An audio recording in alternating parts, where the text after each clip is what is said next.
예수님께서 이렇게 말씀하셨습니다. 6장 64절부터 그러나 너희 중에 믿지 아니하는 자들이 있느니라 하시니 이는 예수께서 믿지 아니하는 자들이 누구며 자기를 팔 자가 누구인지 처음부터 하셨습니다. 예수님은 그를 따르는 자 중에 누가 하나님의 작정 가운데 있었는지 믿지 아니하는 자인지 또 누가 믿을 자인지를 다 아셨습니다. 그렇죠? 이 부분이 그 부분이죠. 예수께서 믿지 아니하는 자들이 누구며 또 자기를 팔 자가 누구인지 처음부터 아셨다라는 것이에요. 그러면 믿을 자에게만 말씀하시면 되잖아요. 예수님은 믿을 자인지 안 믿을 자인지 이미 다 아셨지만 그 가리지 않고 하나님의 복음을 선포하셨습니다. 그래서 이 복음은 여러분들이 다른 철학이나 뭐 인문학이나 어떤 이데올로기, 사상 같은 것들을 어떤 사람이 자기 사상에 끌어들이기 위해서 같은 편을 만들기 위해서 여러 가지 설득을 하고 또 논쟁을 하면서 논리를 펼쳐서 자기 편으로 만들고 하지만 복음은 전혀 그런 것과 다릅니다. 복음은 선포입니다. 선포. 설득이 아니라 설득이라는 형식을 취할 수 있지만 하나의 선포입니다. 그래서 그 복음이라는 빛이 딱 비치면은 선포가 되면 그것이 흙과 빛을 명암을 그 다음에 밝음과 어둠을 갈라버립니다. 아시겠죠? 그래서 이렇게 예수님처럼 예수님이 어떤 무리를 향해서 복음을 선포합니다. 내가 하나님의 아들이다. 나를 믿는 자는 영원한 생명을 얻었고 심판에 이르지 않고 영생을 얻을 것이다. 이렇게 복음을 선포합니다. 그렇게 복음이 선포되면 하나님의 작정 가운데 있는 자는 그 복음을 믿게 되고 그 다음에 작정 가운데 있지 않는 자는 그러한 복음이 선포됐을 때 어둠으로 갈라져 버립니다. 믿지 않는 자로 확 구분이 돼 버립니다.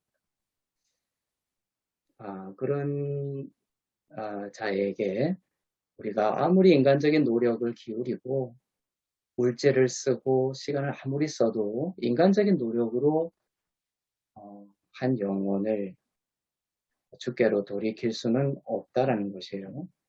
복음이 선포되면 그 복음이 일을 합니다. 그래서 믿을 자에게는 그 마음의 문을 열어서 믿게 하시고 믿지 아니하는 자는 그 선포가 흙과 영을 가르는 하나의 그 기준이 선포의 말씀이 된다라는 것이에요.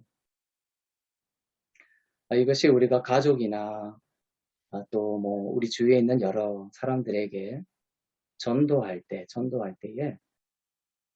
늘 생각을 해야 되는 것이에요. 어떤 사람들은 우리는 누가 하나님의 작정한 사람인지 아닌지 알 수가 없습니다. 그래서 끝까지 지치지 않고 끝까지 친절하게 복음을 선포해야 되는 것이죠.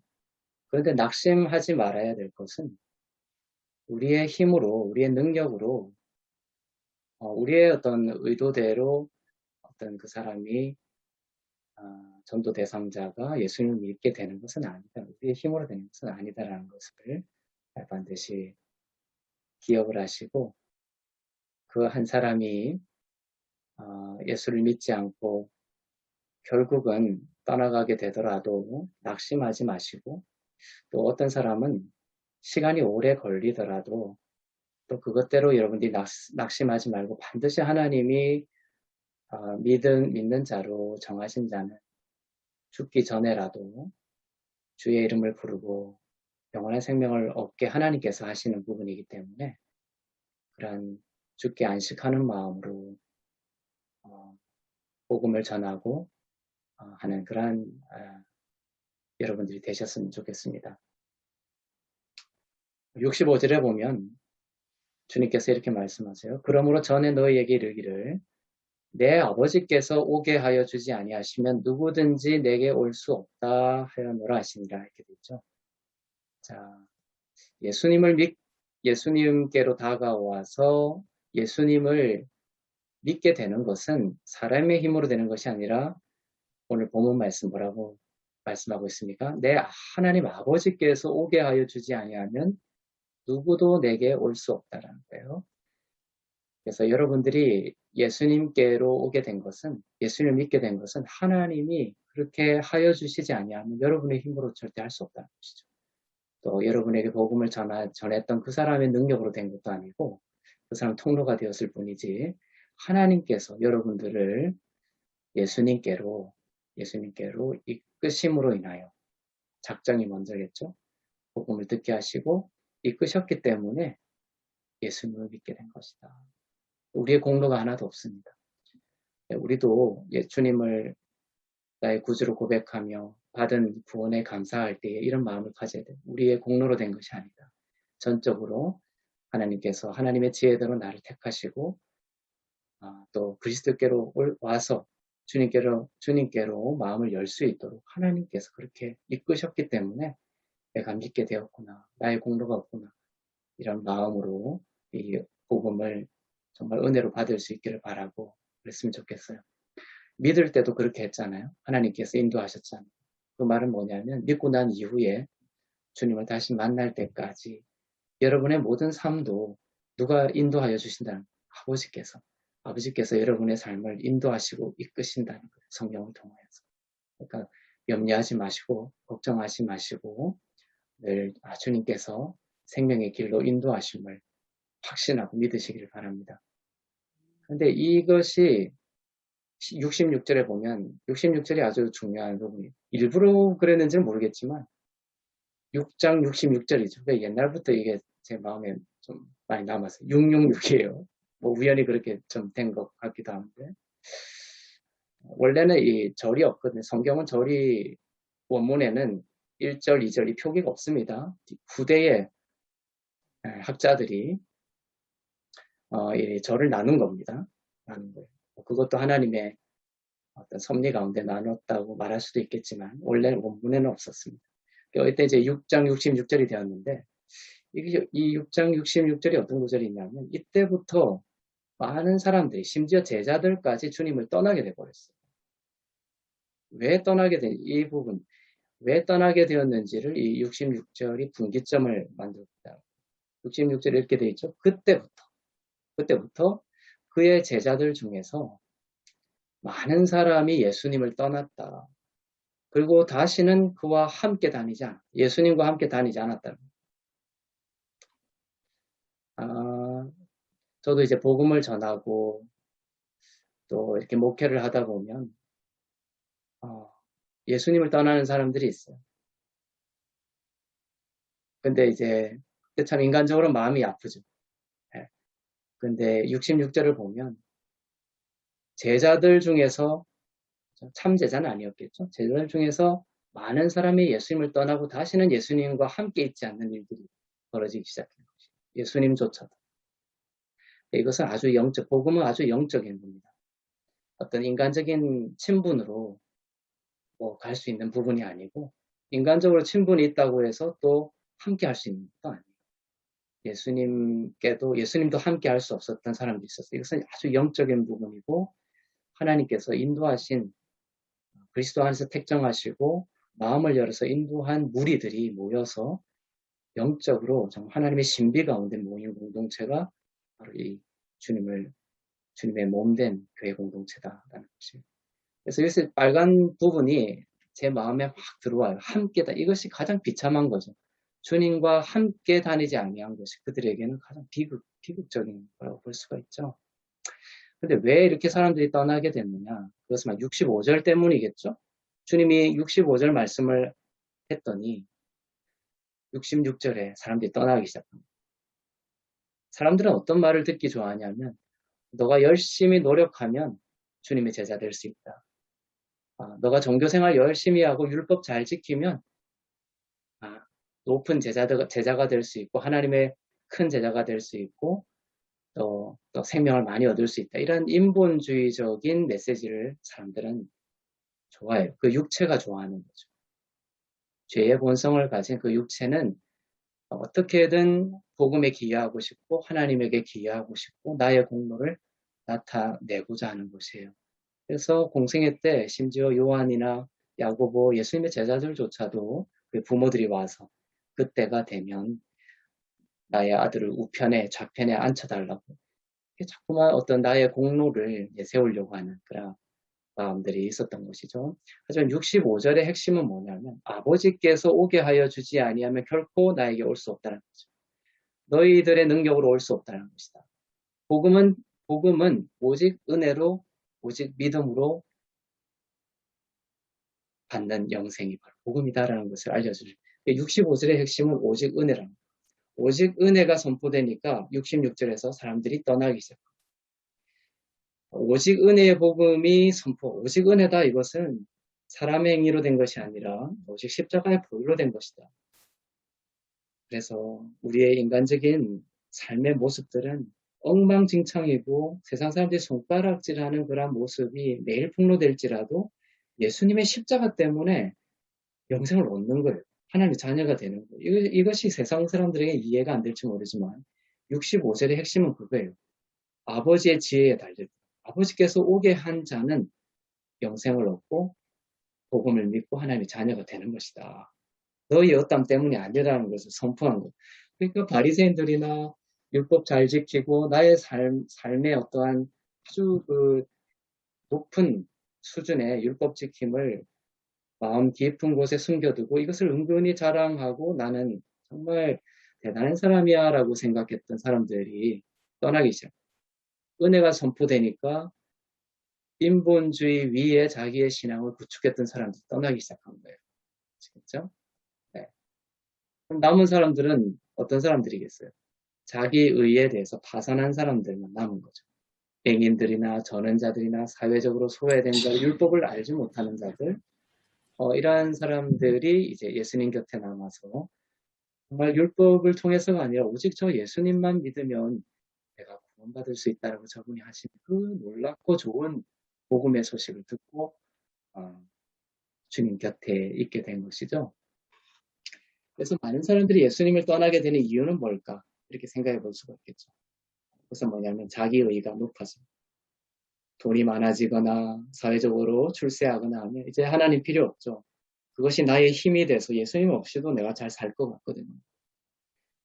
그러니까 예수님의 복음이 복음으로 다가오지 않습니다. 예를 들면 그런 것이죠. 자기 의가 높아집니다.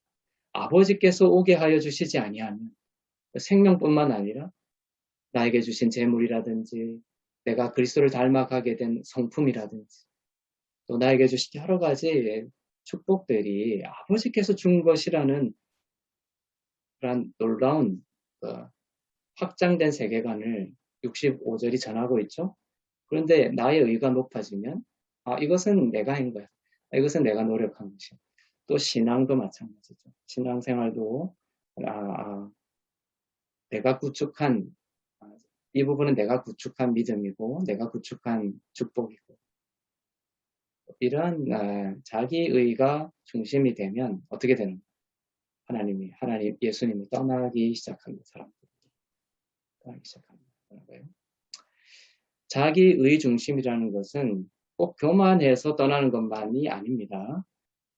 자기의 의 중심이라는 것은 두 가지 측면이 있어요. 하나는 교만이고 하나는 절망이에요.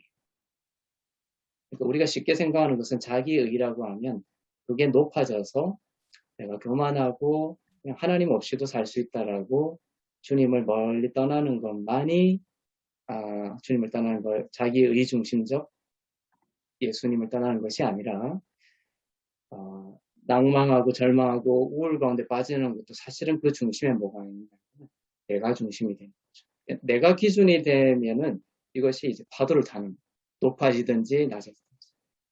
그래서 예수님이 오셔서 복음이 전해져서 어떻게 하는 높은 산을 깎아버리고 깊은 골짜기를 메워버립니다. 아시겠죠? 그럼 복음이 없는 자들은 이렇게 높아지기도 하나님보다 높아지기도 하고 그 다음에 나의 의 때문에 골짜기를 파기도 합니다. 깊은 우울에 빠지고 절망하고 낙심되기도 하죠. 나의 어떠함을 견딜 수가 없는 그렇지만 나의 어떠함 때문에 아니라 주님의 십자가 때문에 내가 영원 하나님의 자녀가 되고 영생이 되었다는 이 옳은 길 고된 길에 내가 탁 붙들면 높은 산도 낮아지고 깊은 골짜기도 메워지고 평탄한 길로 좌로나 우로나 치우치지 않는 생명의 길로 인도함을 받는 것이. 그래서 이 6장 66절 666 외우기도 쉽죠. 사람들이 왜 떠나기 시작했느냐를 여러분들이 66절을 통해서 기억하시고, 그 이유는 뭐다? 아버지께서 오게 하여 주지 아니하시면 누구든지 사람들이 예수님을 많이 엄청 따랐거든요. 많은 무리들이 예수님을 따랐습니다. 그러면서 사람들 각자의 마음속에는 여러 가지 생각들이 있었을 거예요. 하지만 주님이 65절에서 딱 선포한 거예요. 너희들이 나를 따라오지만 아버지께서 나에게 이끌지 아니하면 아무도 내게 올 수 없다라고 오직 은혜를 선포해버린. 그랬더니 66절부터 인본주의의 신앙 위에 자기의 삶을 구축했던 사람들은 떠나기 시작했다는 것입니다. 이 부분들이 아주 중요한 부분이기 때문에 7장을 보기 전에 우리가 잠시 살펴봤습니다. 그 다음에 7장 1절부터 10절까지 정도 오늘 이제 하고 마치려고 하는데요.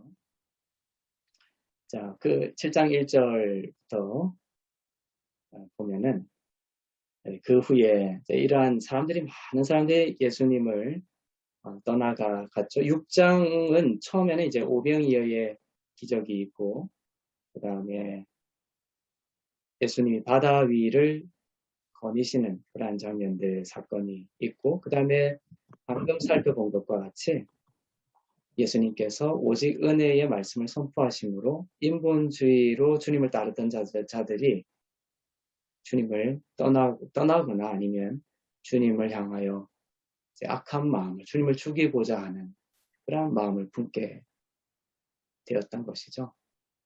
사실 주님을 가장 가까이 따르고 열심당원이던 이런 사람들이 사실은 그 마음이 변심하면 주님을 더욱 죽이려고 하는 것이죠. 나를 잘 알고 나를 가까이, 나에 대해서 많이 아는 사람들이 돌아서게 되면 가장 나를 공격하는 적이 되는 것이 이 세상의 그런 원리죠. 주님도 그랬던 것입니다. 가장 가까이 있던 가룟 유다가 주님을 배반했지만 아마 제 생각에는 가룟 유다가 엄청나게 주님을 따르고 열심히 주님에 대해서 모든 것을 알고 있던 그런 제자이지 않았을까 싶어요. 하지만 그의 마음이 돌아서게 되자 주님을 팔게 되는 그러한 일들을 하게 되는 것이죠. 하여튼 이러한 아픔들이 주님께 있었겠죠. 그 일 후에 예수께서 갈릴리에서 다니시고 유대에서 다니려 하지 아니하심은 유대인들이 죽이려 함이라. 유대인들이 예수님을 죽이려고 했기 때문에 주님이 지금은 갈릴리, 그 유대라는 예루살렘 그 중앙 시티로 올라가지 아니하시고 지금 예수님이 사역하시는 배경은 이 총구석입니다. 갈릴리 주변에 이 갈릴리에서 가나에서 물을 포도주로 바꾸시는 기적을 베푸시고 이러한 여러 가지 기적을 이 갈릴리 주변에서 지금 이적을 베푸시고 있습니다. 주님이 이적과 기적과 표적을 베푸시는 이유는 내가 이 요한복음의 목적을 여러분들이 늘 기억하세요. 20장 31절이죠. 내가 요한이 이 복음을 기록한 이유는 뭐다? 예수가 그리스도이시며 하나님의 아들이심을 너희로 알게 하여 예수를 믿게 하여 영생을 얻게 하기 위해서라고 했죠. 그래서 계속해서 이러한 편집을 통해서 이제 요한복음을 주님이 하신 일들을 기록한 이유는 그 당시의 사람들뿐만 아니라 이것을 기록한 목적이니까 여러분들이 이것을 지금 읽을 때에 자꾸 어떤 믿음이 깊어지냐면 예수님은 그리스도시구나. 예수님은 한 인간에 그치는 것이 아니라 그리스도시구나. 또 하나님의 아들이구나. 이것을 여러분들이 더욱 믿게 되는 것이죠. 네. 하나님의 아들이 여러분과 함께 한다는 것이에요. 여러분들이 아픔 가운데 있고 낭만 가운데 있고 세상 사람들이 다 여러분을 떠나는 그런 상황 속에서 외로움 가운데 있을 때 여러분과 함께 하시는 그 예수님이 하나님의 아들이다. 세상 사람들 다 있어도 그것이 하나님의 아들이 여러분과 함께 있는 것과 맘먹지 못하겠죠. 또 세상 삶이 다 여러분을 떠나더라도 하나님의 아들이 여러분과 함께 있다라는 거예요. 이것이 얼마나 우리에게 위로가 됩니까? 그 하나님의 아들이심을 믿게 하는 거죠. 그런데 참, 이 구절이 읽으면서 참 비통해요. 우리가 죽음 가운데 태어났는데, 우리를 살리시는 유일한 구원자가 그들 앞에 나타났어요. 이제 우리는 성경을 통해서 예수님을 만나지만, 당시에 그 구원자 예수님이 인간의 몸을 입고 그들 눈앞에 나타났는데, 그 예수님과 함께 있기를 청하거나, 함께 있기를 애쓰기보다는 어떻게 한 거예요, 이 사람들이? 유대인들이 예수님을 죽이려고 했다는 거예요. 참 안타까운 일이죠. 예수님이 그리스도가 그들 앞에 있는데 그 그리스도를 죽이려고 했다. 그들의 마음의 눈이 닫혔기 때문이죠. 예수님을 그리스도로 알아보지 못하고 있습니다. 그래서 이것은 아주 영적인 부분이고, 사단이 그들의 마음을 가려서 혼미하게 하여 그리스도의 영광의 광채를 비치지 못하게 지금 막고 있는 것입니다. 우리가 예수님을 믿기 전에도 그랬어요. 사실 유대인들이 예수님을 죽이려고 했다라는 기록이 지금 되어 있지만, 우리가 예수님을 믿기 전에 예수님을 알지 못하고 있을 때 그 형편이 사실은 가치적으로는 동일하다. 예수님을 죽인 거나 마찬가지다. 왜냐하면 예수님은 죽으셨고 우리는 그것을 외면했기 때문에 어떤 등가를 가지고 있는 말이라고 볼 수가 있죠. 하지만 우리의 마음의 눈을 밝히셔서 주님의 영광의 빛을 보게 하시고 그리스도를 믿게 하신 것은 너무나 정말 하나님의 은혜다 라는 생각이 듭니다. 때는 초막절입니다. 유대의 3대 절기가 있습니다. 3대 절기 때는 성인들은 예루살렘으로 올라가야 하는 의무가 있었습니다. 예수님도 성인이죠, 지금. 그래서 예수님도 사실은 올라가야 하는 그런 의무가 있는 상황입니다. 그리고 많은 사람들이 예루살렘으로 올라가서 이 초막절 절기를 이제 지내야 합니다. 유대인의 3대 절기가 뭐냐면은 여기 있죠. 유월절이 있고 오순절이 있고 초막절이 있습니다. 그 중에 초막절의 의미는 뭐냐면 이스라엘 백성들이 광야에서 초막을 짓고 살았죠. 그 초막인데 의미는 초막절의 의미는 뭐냐면 광야에서 동서남북을 둘러봐도 아무런 도움을 받을 수 없었던 그 험악한 광야에서 하나님께서 인도하셨다. 우리를 인도하셨다라는 것을 기억하는. 그리고 그 광야를 하나님의 은혜로 지나고 난 뒤에 약속의 땅, 가나안 땅으로 하나님의 약속대로 들이신 하나님의 은혜를 기억하는 그런 절기가 초막절입니다. 그래서 7일간 초막에서 거주를 하죠. 첫날은 안식일이고 이제 이렇게 7일 동안 초막에 거주합니다.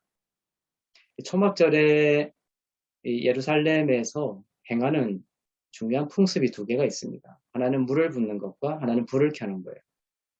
하나는 그 재단에다가 계속해서 물을 붓는 풍습이 있습니다. 초막절에.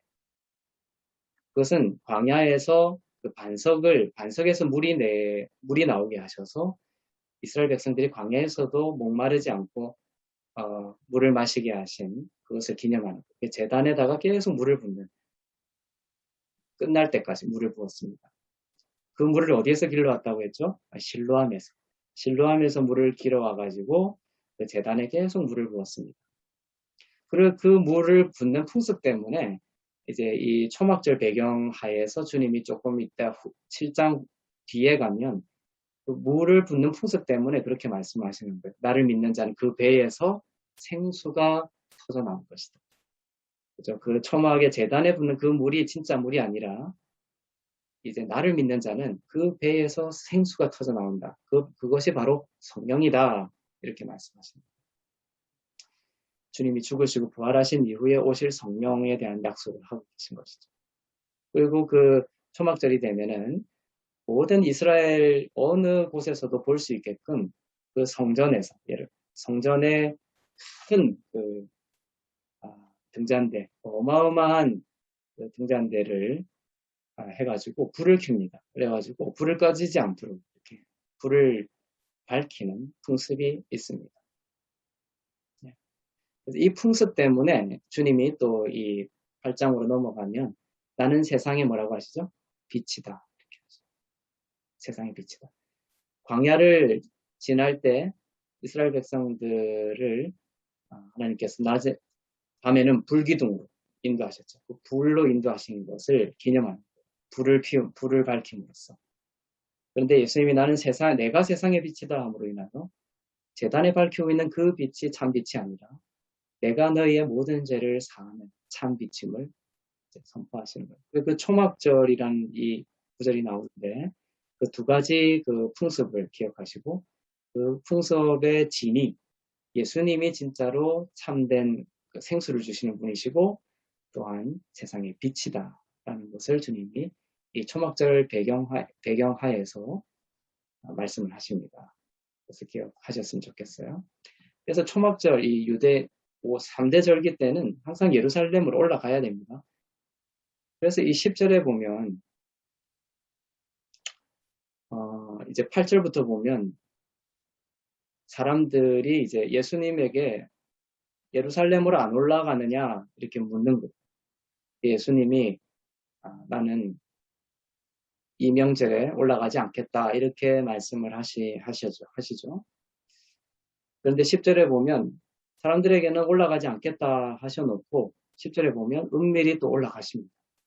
올라가지 않겠다고 말씀하셔놓고 10절에 가면 또 올라가신단 말이에요. 그래서 이제 이걸 비판하는 사람들은 예수님이 거짓말했다. 예수님이 안 올라간다고 하셔놓고 왜 올라갔느냐. 이렇게 이제 비판하는 사람들이 있죠. 네. 하여튼 조금 이따가 보겠고요.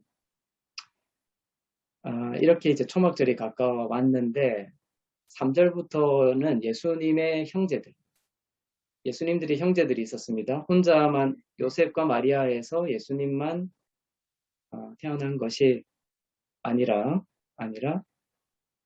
그 형제들이 있었고 또 자매도 있었습니다. 네, 그 형제들이 얼마나 예수님과 어릴 때부터 잘 아는 사이였겠습니까?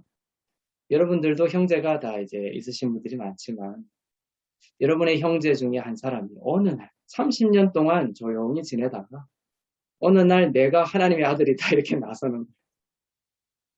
그런데 3절부터 4절은 그 형제들이 예수님을 믿지 않는 예수님을 이러한 말로 조롱하고 있습니다.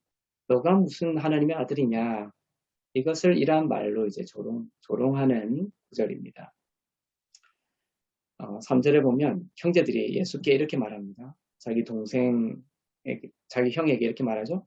동생이나 형에게 인 예수께 당신이 행하는 일을 제자들도 보게 여기를 떠나 유대로 가소서. 여기 갈릴리에서만 기적을 베푸지 말고 그렇게 기적을 베풀고 능력이 많으면 유대로 가라는 거예요. 유대로.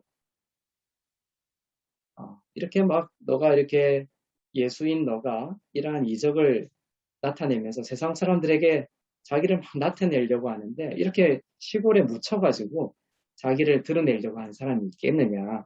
그러니 저쪽 예루살렘 유대로 올라가서 거기서 세상 사람들에게 마음껏 이 이적과 표적을 베풀면서 보이면서 너 자신을 드러내라. 왜 여기 있느냐. 이 말의 그 색깔은 뭐냐면 조롱이에요. 조롱. 5절에 보면 이렇게 나와 있죠. 이는 그 형제들까지도 예수를 믿지 않냐합니다. 예수를 뭐로 믿지 않는 것? 그리스도로 믿지 않는 겁니다. 한 사람으로. 이것도 뭐 어느 정도는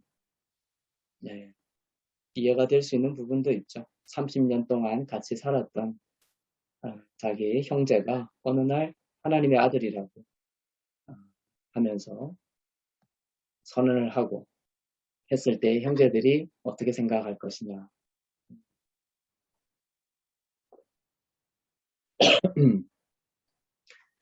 네, 그렇지만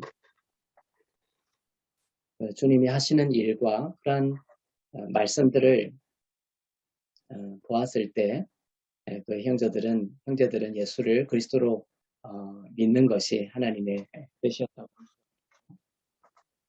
음,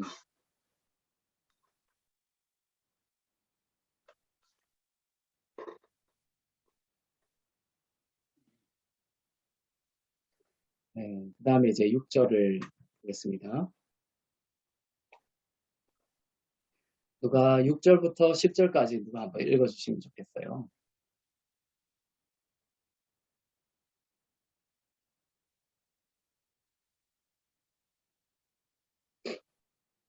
6절부터 10절까지.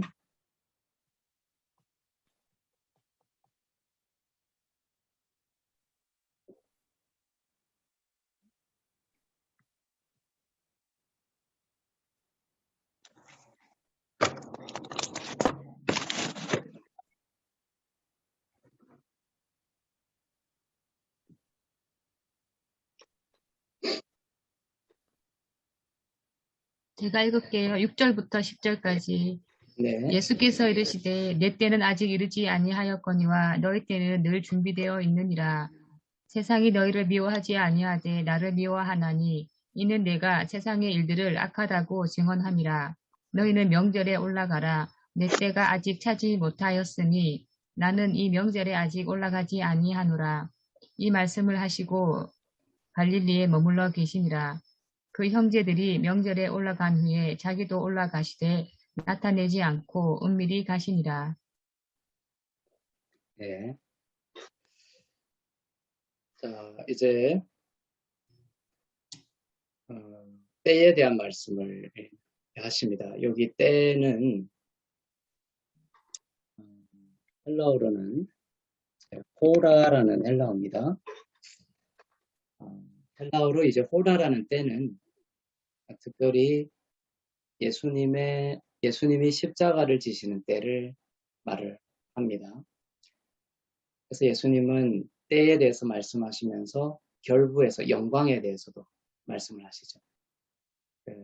내가 영광을 받을 때가 이제 올 것이다. 그 십자가를 지는 때를 말합니다.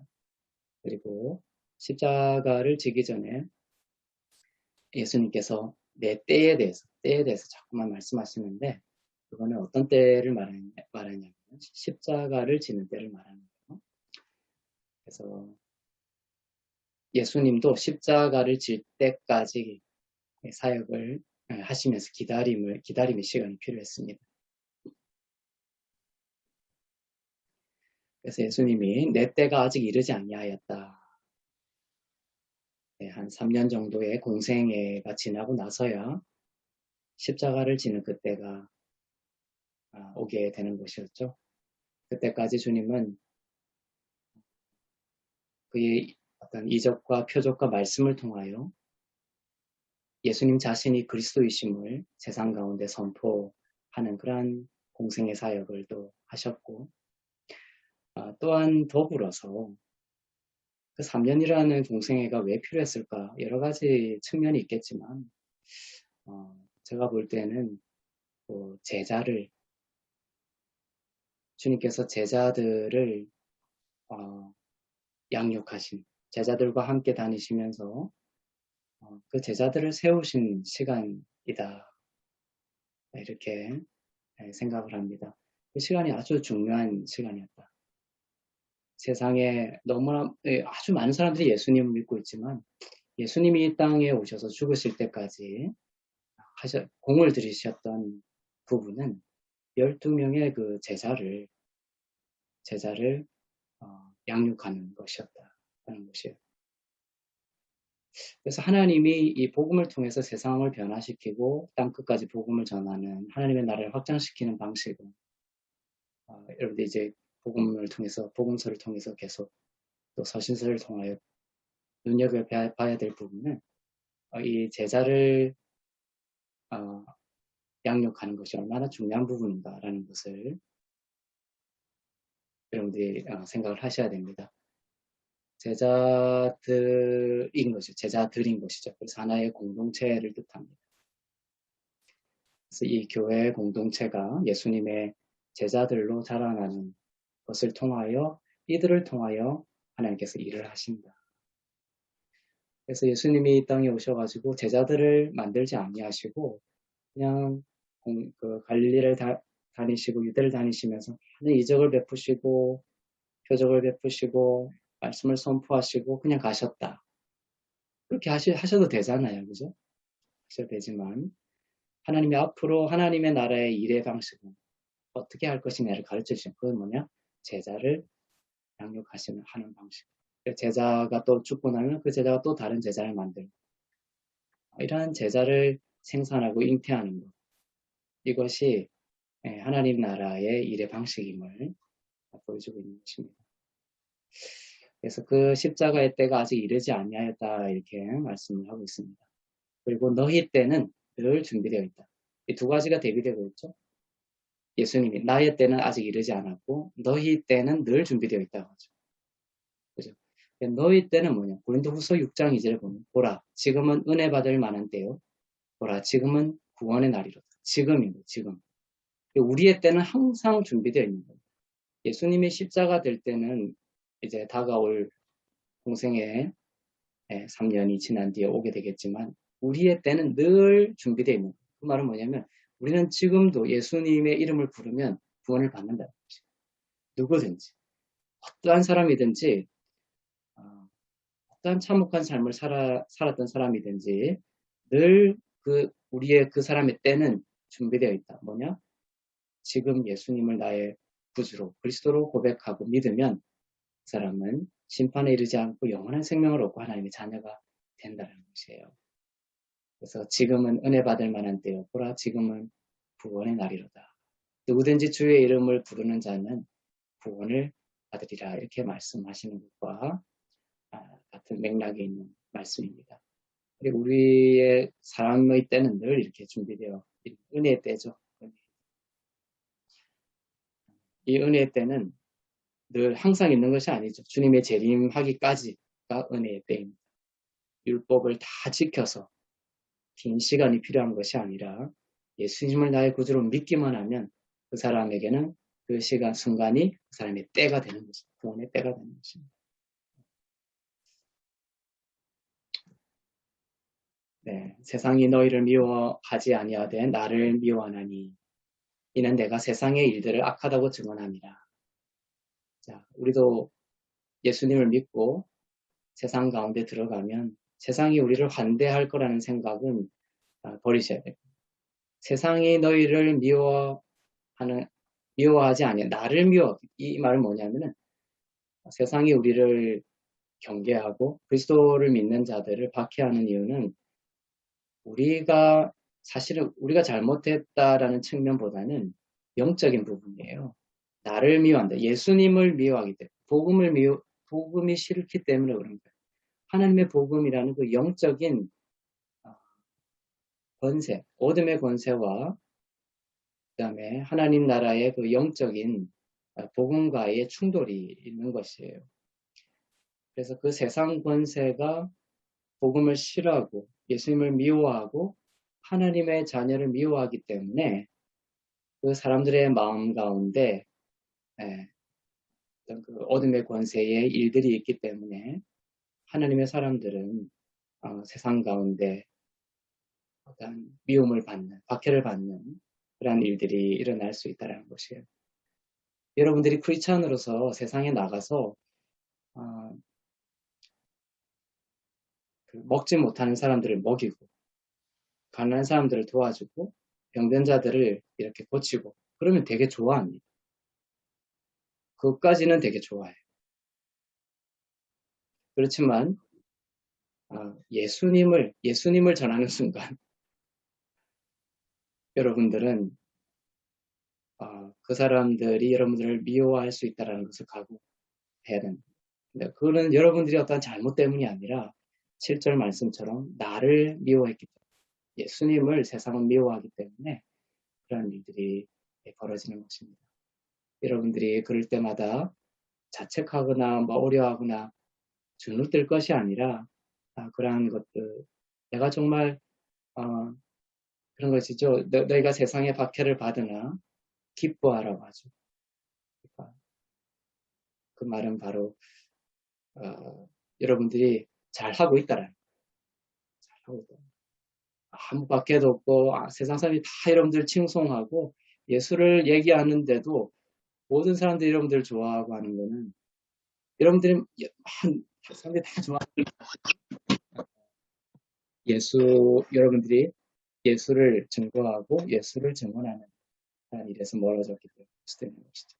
하지만 예수의 증언자가 된다면 이러한 일들이 일어난다. 하지만 하나님께서는 여러분과 함께 하시고 여러분들을 위로해 주시고 격려해 주시고 또 그런 것들을 이기고 승리할 수 있도록 도와주실 것입니다. 8절에 보면 이제 어려운 부분이 나오는데요. 이 부분만 하고 마치겠습니다. 너희는 명절에 올라가라. 내 때가 아직 차지 못하였으니 나는 이 명절에 아직 올라가지 아니하노라. 이 부분이 아주 논란이 많은 구절입니다. 아까도 말했듯이 예수님이 올라간다고 했어요? 안 올라간다고 했어요? 안 올라간다고 했죠? 이 명절에 아직 안 올라가겠다. 그리고 갈릴리에 머물러 계시다가 형제들이 명절에 다 올라간 이후에 자기도 올라가셨다. 이 말은 뭐냐면은 때에 대한 말씀이 앞에 있기 때문에 그래요. 이는 십자가의 때라고 그랬죠. 십자가의 때가 아직 차지 않는 거예요. 그래서 예수님은 공생애 동안 3번의 유월절을 경험합니다. 유월절마다 올라가죠. 근데 예수님이 십자가의 일로 십자가를 지기 위해 올라가는 때는 3년째입니다. 3년째. 그래서 지금 이 명절에는 십자가의 때로는 올라가지 않는다. 아시겠죠? 그래서 이 명절에는 주님이 올라가시더라도 거기서 십자가에 달려 돌아가시는 그때는 아니라는 것이에요. 그래서 인간의 어떤 그 질문과 예수님이 하시는 말씀은 이렇게 아주 땅과 하늘의 차이가 있어요. 주님이 이 명절에 아직 올라가지 않는다라는 것은 바로 십자가를 지는 일로 이 명절에는 올라가지 않겠다라고 하신 것이고, 주님은 이 율법에 따라서 명절에 예루살렘으로 올라가야 되는 율법이 있었기 때문에 주님은 율법의 마침이 되시고 완성하시는 그런 분이시기 때문에 율법을 따라서 명절에 올라가시는 것이었습니다.